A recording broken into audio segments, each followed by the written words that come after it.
রাজার ঘরে ছোট রানী এলো পদ্মাবতী, রানী পদ্মাবতী।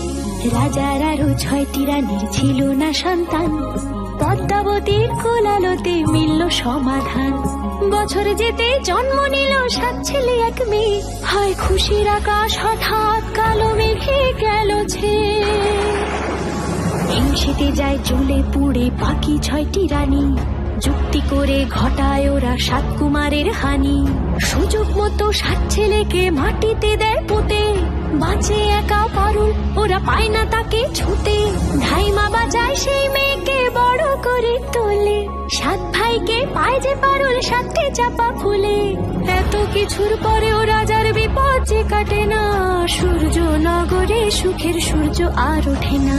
হিংসা বিবাদ বিচ্ছেদ আর প্রেমের কাহিনীতে পারুল বোন কি পারবে 7 ভাই চম্পাকে জাগাতে।